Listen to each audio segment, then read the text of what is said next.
before the break, I was getting some golfing lessons from Lira. In fact, he even asked me, "Oh, do you know how to hold it?" I'm like, "I know you're a pro and everything." It's a good start, you know, just to know how to hold it. So. Thank you. But you play quite a lot of golf, right? Yeah. So what is your top tip for a good golf swing? Well, First, obviously, you gotta hold it right. Yeah, you gotta just hold it right first. I've never tried this on my heels, so that's a bit of a problem. Okay. But obviously a nice solid stance. A nice solid stance. And you want to kind of be on your toes rather than, yeah, but I just find it gives you a bit more solidarity. You're a bit more Butt solid. out, stomach in, yes. Yeah, that kind of thing.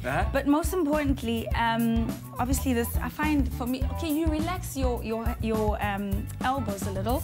Yeah. But it's to get like a nice sort of circular thing going. But I find when you're starting out, the big thing to remember is to keep your eye on the ball. Because I find what people tend to do is you already have your eyes, you know what I mean? Watch the TV behind you. Well, I must have.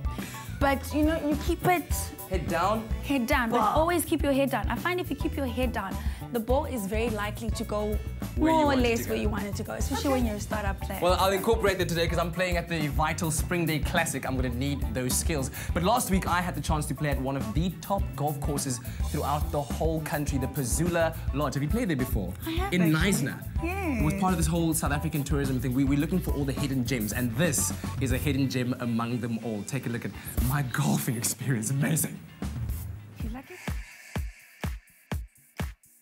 Well, it's a bright and breezy morning on the first day of my Via Mzansi It's Here adventure in the beautiful garden route town of Knysna, one of our country's top tourist destinations that draws both locals and foreigners to its beautiful natural wonders and hidden gems. And I think I found one right here at the Treetop Lodge, literally one of the most exquisite holiday destinations you'll see. Placed high above the magnificent indigenous forests of the Tsitsikamma, the lodge was built in 2000. CEO Ian Hunter's team turned hospitality into a true craft. I want to know a little bit about the history of Tsala, where it all started.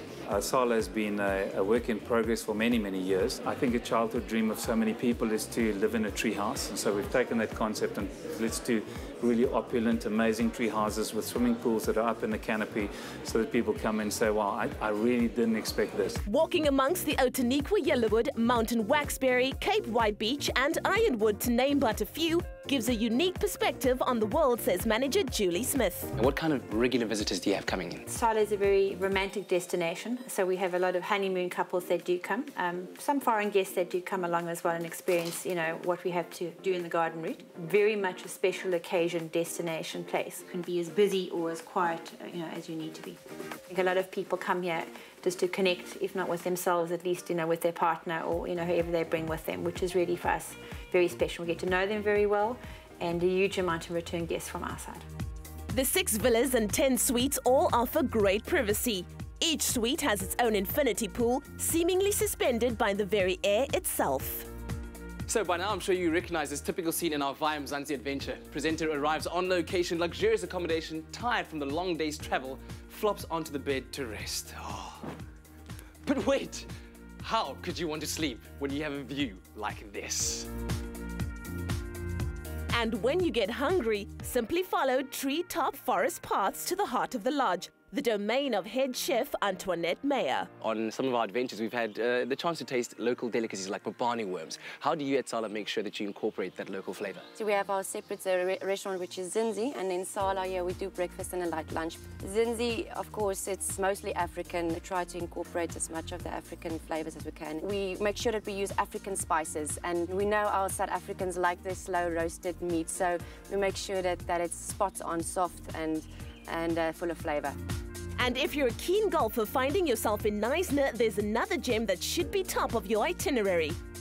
My Via Mzansi It's Here adventure has brought me to one of the most luxurious, most opulent resorts in all the land, the award-winning Conrad Pezula Resort Hotel and Spa in Knysna. This beautiful holiday destination boasts magical scenery, world-class facilities, and one of the most highly rated golf courses across Mzansi, right here behind me, the Pezula Championship Golf Course. I can't wait for the next few days to explore what this lovely place has to offer. The 18-hole layout was designed by Ronald Freem and David Dale, a renowned Californian course construction team. They took inspiration from the famous Glen Eagles in Scotland. Mayor, this is rated as one of the best golf courses in all of South Africa. Why is that? It's a championship golf course. It's so unique in the sense that you've got beautiful forest views, you've got lagoon views, the Knysna lagoon, and then when you get on the back nine, you've got the whole Indian Ocean and the cliffs, which is just magnificent. I mean, that's something that you don't experience everywhere in the world, and it's really unique and just a fantastic course. Friends, between you and me, Katlego made his golf debut only last year, and his handicap, well, is reckoned to be 36. So it's quite a scoop for such a novice to step onto a bucket list course. The 14th is the signature hole. This par 4 tempts better hitters with great risk and reward. This is an unbelievable, exquisite part of the country. Kat, we're really privileged. I mean, if you look at the golf courses all the way from Mossel Bay right through to PE, we're really spoiled for choice. The Garden Route is the place for if you want to play golf. And the signature hole is looking impeccable. I tell you what, it's really difficult to focus on your golf when you're just surrounded by the Indian Ocean. Katlego was keen to join the golf club that boasts Brayton Paulser, Tox van der Linde and cricketer Robin Jackman as members. Another highlight is the resort's private castle on Nutsi Beach. Among the first guests were Mandela and his wife Graça Michelle. Built in 1932, it's the perfect secluded home base from which to lap up luxury and relaxation. Well, this caps off my Via Mzansi It's Here adventure, uncovering beautiful gems in our country, and I think definitely something that everyone should experience. Knysna is amazing. Explore Mzansi and discover whatever you're looking for. It's here. Go to www.viamzansi.mobi and book now.